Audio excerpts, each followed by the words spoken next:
성도 여러분, 건강하신지요? 한일철 목사입니다. 미국에서 점차 스테이 홈 행정명령을 해제하려고 노력하는 것 같습니다.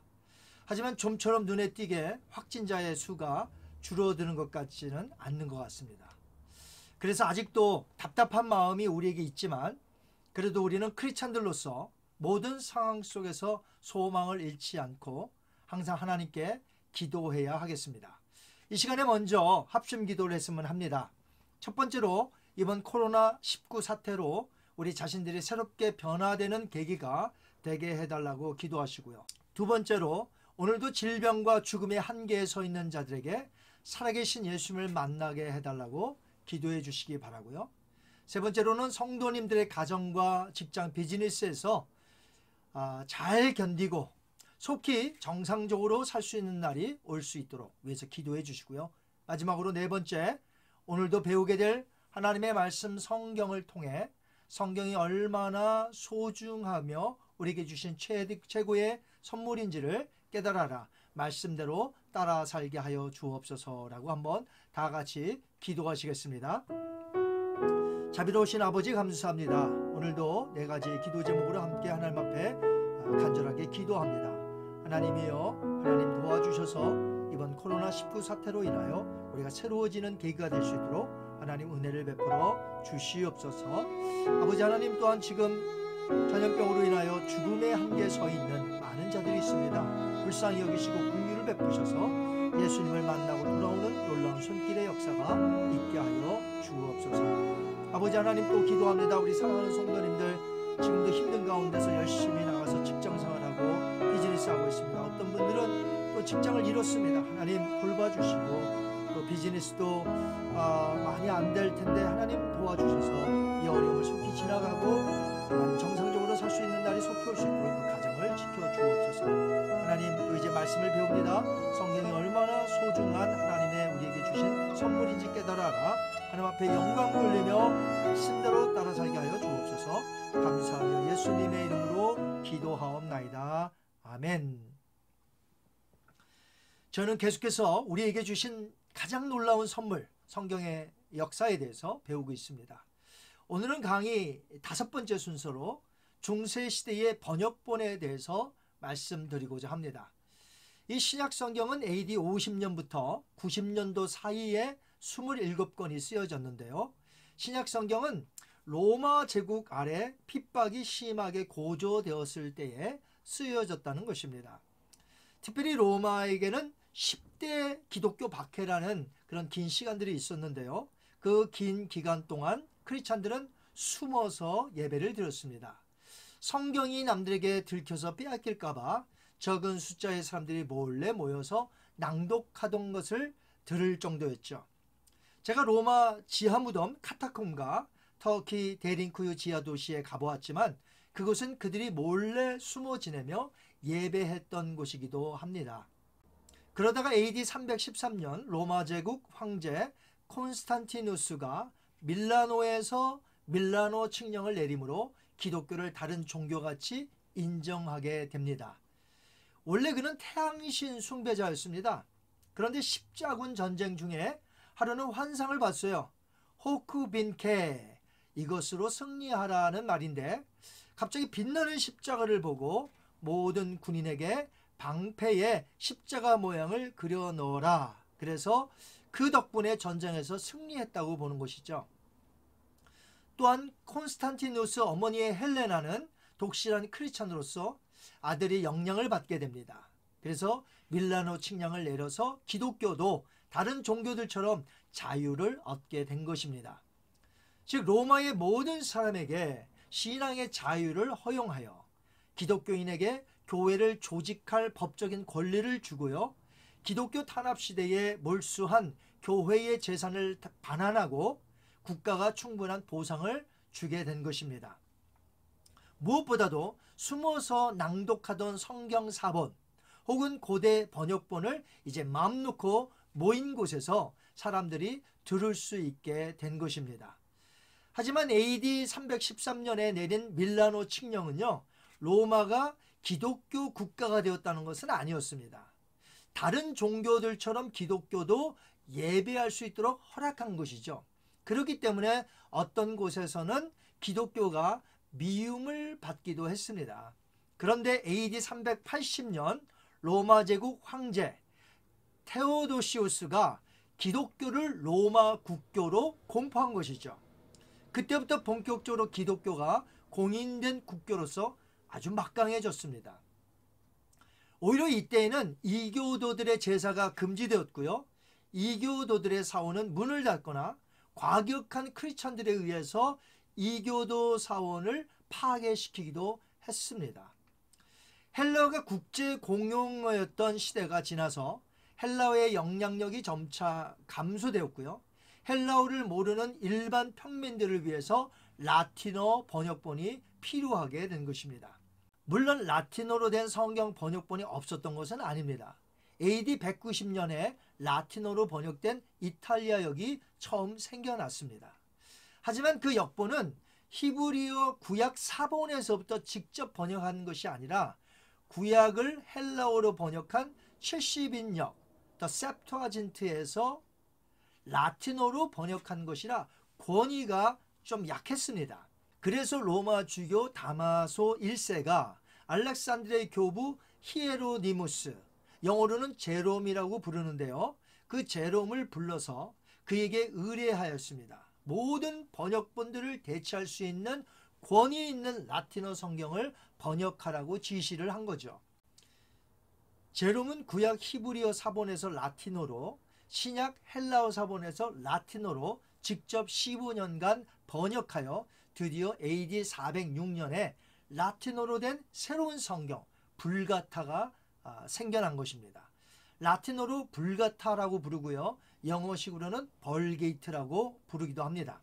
불가타는 라틴어의 공동 번역, 즉 상류층이 아닌 대다수 대중들이 사용하는 라틴어에 기준하였다는 뜻으로 에디치오 불가타란 라틴어에서 유래된 단어가 됩니다.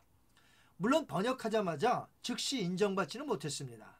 그래서 벌게트 역이 헬라어 역번인 70인 역에 처음에는 조금 밀렸으나 벌게트 역은 8세기 이후에 서방 세계에서 가장 권위 있는 역번으로 사용이 되었고요. 드디어 9세기 경에는 공식적인 인정을 받게 된 것입니다. 이제 제롬의 번역본 라틴어 벌게트 역은 주후 500년에서 1500년대까지 다른 모든 번역본의 원전으로 권위 있게 사용되어진 것입니다. 라틴어 성경인 벌게트 역이 중세 시대의 아주 강세였습니다. 흔히 중세를 미들 에이지라고 하면서 로마 교황청의 그레고리와 연관을 시켜 생각합니다. 주 590년 그레고리우스가 로마 교회의 교황으로 선출되는데 그가 교황으로 있을 때에 업적이 너무나 많아서 그의 임직 연도를 중세의 시작으로 보기도 합니다. 그러니까 중세시대 기간은 그레고리우스가 교황이 된 주후 590년서부터 약 1000년 후인 16세기 말로 보시면 되겠습니다. 이 중세시대를 가리켜서 어두운 역사를 지니고 있다 하여서 영어로는 Dark Age라고 부르기도 하지요. 흔히 종교개혁자를 마틴 루터로 알고 있으며 종교개혁의 시작은 그가 95개조의 논절을 대자보에 라틴어로 써서 비텐베르크 교회 정문에 붙인 날 1517년 10월 31일로 말을 합니다. 그러나 역사는 하루아침에 이루어지지 않듯이 마틴 루터 전에 하나님은 여러 사람들을 통해서 종교개혁을 물밑에서 준비하게 하셨던 것입니다. 하나님은 1320년에 영국에서 존 위클립이라는 사람을 태어나게 하시고 교황청에 진리를 외치게 하셨습니다. 라틴어 성경만을 권위로 두어 일반 성도들에게는 성경을 보지 못하게 하는 교황청에 반기를 들면서 성경을 영어로 번역하는 일을 하게 하신 것입니다. 중세사에서는 존 위클립이 매우 중요한데 역사를 보면 그가 성경에 대해 중요성을 가리키기 전 무려 180년 전 페트루스 발데즈라는 프랑스 사람이 성경의 중요성을 가르쳤습니다. 그래서 교황청과 갈등을 빚은 시기가 있어요. 영어로는 페트루스 발데즈를 피터 와일도라고 부릅니다. 이 페트루스 발데즈는 프랑스 사람입니다. 리옹 출신의 부유한 상인이었는데 예수님을 믿고 회심한 후에 그의 재산을 전부 포기하지요. 1177년에 빈민을 위해서 무료 급식회를 조직하였고요. 그의 동료 순회 설교자들과 함께 복음 번역 표준의 기반을 다졌던 것입니다. 평신도 설교자였던 그의 행동이 바로 가톨릭 교회와의 이 갈등을 초래했던 것입니다. 왜냐하면 평신도가 하는 설교는 로마 가톨릭 교회가 가지고 있었던 자기들만의 그 설교의 권리를 침해했다고 보기 때문이지요. 발리즈는 모국어인 프랑스어로 성경을 번역했습니다. 열심히 성경을 읽었고요. 다른 사람에게도 성경을 전했습니다. 당시로서는 굉장한 일이었습니다. 평신도로는 한 번도 성경을 읽어본 적이 없는 시대였기 때문에 그렇죠. 결국 1184년에 그는 리옹의 대주교로부터 파문당함으로 함부로 설교를 행할 수 없도록 금지당하게 되었고요. 그의 추종자들과 함께 도시 리옹에서 내쫓기게 되었습니다. 한마디로 로마 가톨릭 교회로부터 이단으로 정죄함을 받은 것입니다. 하지만 그는 이미 하나님의 계획 속에 종교개혁가와 같은 사역을 하였던 것입니다. 발데즈의 복음적 가르침을 따르는 무리를 발도파 또는 왈도파라고 부르는데 개신교들입니다. 그래서 그 후에 발도파는 프랑스 남부로 퍼져나갔고요. 나아가 유럽 전역으로 확산되었던 것입니다. 세계 교회사 걷기란 책에 보면 이 발도파의 한 여인에 대한 이야기가 나옵니다. 이탈리아의 피란체는 무역의 발달로 1400년대에 정말 부유한 곳이었죠. 중세 유럽의 무역과 금융의 중심이었고 그곳에는 메디치 가문이 오랫동안 다스렸습니다. 저도 지난번 로마에 갔었을 때에 이 피렌체에 가본 적이 있는데 도시 자체가 얼마나 아름답고 문화적인지 몰라요. 이 1400년대는 정말 부유했던 곳이었습니다. 어느 날 부잣집만 찾는 고급 행상이 피렌체에 사는 부잣집의 문을 두드렸습니다. 행상을 집안으로 들인 이 귀족 부잣집 마님에게 아주 값비싼 것들을 보여주었어요. 예쁜 보석들이었습니다. 빛나는 목걸이, 반지도 보여줬고요. 또 값비싼 천들을 보여줬습니다. 이 귀족 마님은 많은 물건을 그 행상에게부터 샀어요. 그러면서 다른 것은 없냐고 묻습니다. 행상은 아주 작은 목소리로 방금 마님께서 사신 것보다 훨씬 더 값진 물건이 있긴 합니다만, 그리고 조건을 하나 달아요. 절대로 경찰에 알리지 않겠다고 약속해 주십시오. 이 귀족 부인은 너무나 궁금해요. 그 물건이 무엇인지. 그래서 신고하지 않겠다고 약속을 합니다. 행상은 말하기를 제가 아주 값비싼 보물이 있습니다. 이 보물을 가지면 행복을 누릴 수 있으며 천국에 갈 수 있습니다. 행상은 조심스레 감췄던 보물을 꺼냈는데 그것이 바로 성경이었습니다.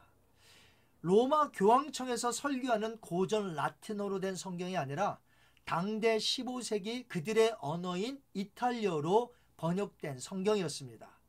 행상은 책을 펴서 귀족 앞에서 읽어 나갔습니다.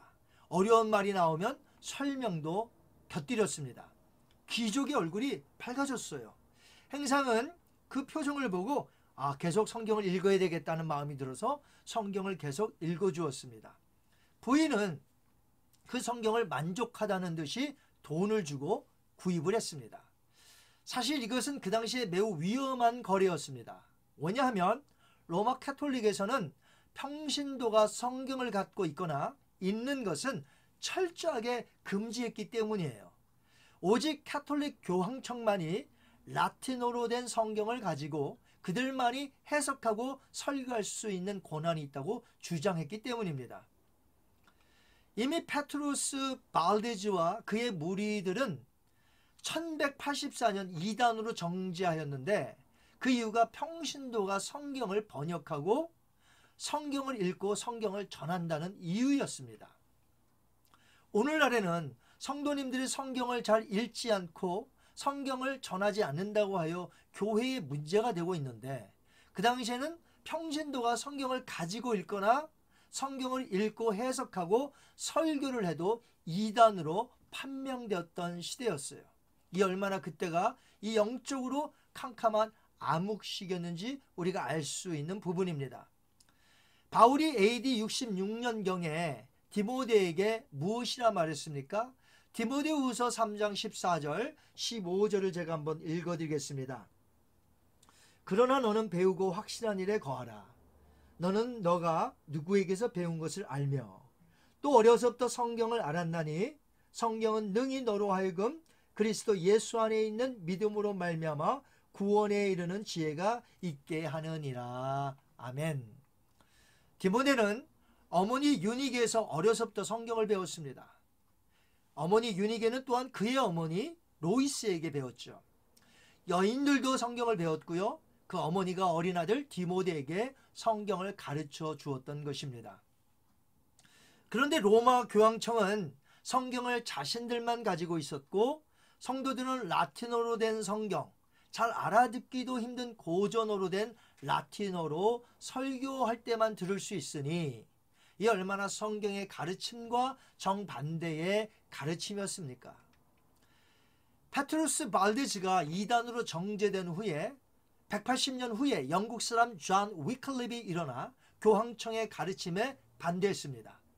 위클립은 그 어떤 성례보다 중요한 것은 설교다라고 말하며 모든 사람은 각자 스스로 성경을 탐구할 권리가 있다며 교황청에 공격했던 것입니다. 그래서 존 위클립은 옥스퍼드의 학자들을 모아서 라틴어 성경을 영어로 번역하는 일에 착수하였습니다. 이 성경이 훗날 최초의 영어 완역본 성경인 위클립 성경이 됩니다. 이 존 위클립은 성경을 영어로 번역하였고 배급하는데 거의 선구자적인 역할을 했던 것입니다. 그의 강력한 주장에 교황청은 분노하며 그를 이단으로 규정하였습니다. 그래도 존 위클립은 조금도 흔들리지 않고 자신의 일을 감당하다가 죽게 됩니다. 위클립이 죽고 몇십 년이 지난 뒤 그를 반대했던 자들은 위클립의 시신을 파내어서 화형에 처하고 그 죄를 강에 뿌리는 악행을 저지르게 됩니다.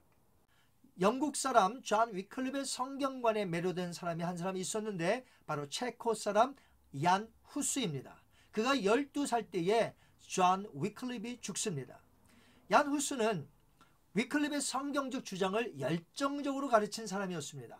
모든 성도들은 자기 나라 언어로 성경을 읽어야 하며 라틴어 성경이 아닌 다른 언어 성경을 가지는 것을 사형으로 처벌한다는 로마 캐톨릭의 강압에 항거해야 한다고 가르쳤던 것이죠. 그 당시 성당과 수도원에서만 설교할 수 있도록 로마 교황청에서 규정했었는데 야누스는 아랑곳하지 않고 캠퍼스, 강의실, 길거리에서 열정적으로 설교를 하였고 이런 것들이 교황청과 더욱 심한 갈등으로 이어지게 된 것입니다. 끝내 로마 교황청은 얀 후스를 이단으로 규정하여 1415년에 종교 재판을 열고 정죄한 후 화형에 처합니다.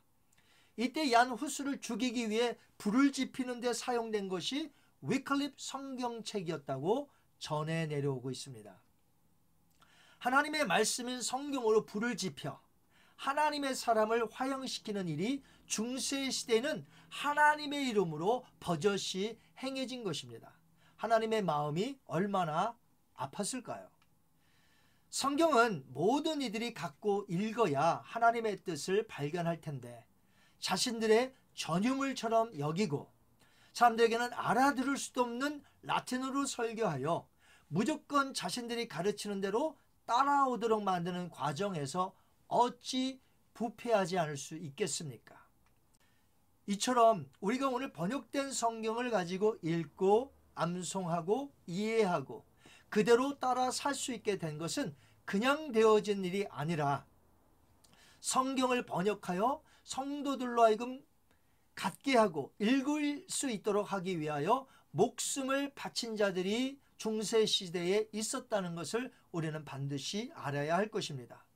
그렇다면 우리가 어찌 이 소중하고 귀한 하나님의 말씀인 성경을 읽기에 어떻게 나태하고 게으를 수가 있겠습니까?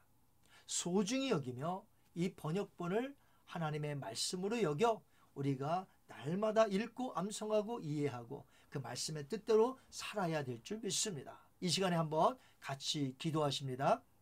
자비로우신 아버지 하나님, 은혜를 감사합니다. 우리의 손에 번역본이 들려지게 하시니 감사합니다. 수많은 사람들이 중세 때에 성경 사랑으로 인하여 번역을 하다가 많은 사람들의 피가 흘려졌습니다. 우리가 그 피를 헛되지 않게 하기 위하여 우리 손에 들려지기까지 이 번역본 성경을 소중히 여기며 하나님 앞에 영광 돌리며 날마다 읽고 이해하며 암송하며 말씀대로 따라 살게 하여 주옵소서. 감사하며 예수님의 이름으로 기도하옵나이다. 아멘. 다음 수요일에는 후기 중세시대 번역본에 대해서 배우도록 하겠습니다. 마틴 루터의 번역본과 획기적인 인쇄술의 발전에 대해서, 성경 보급에 대해서 말씀을 드리도록 하겠습니다. 한 주 동안 건강하시기 바랍니다. 감사합니다.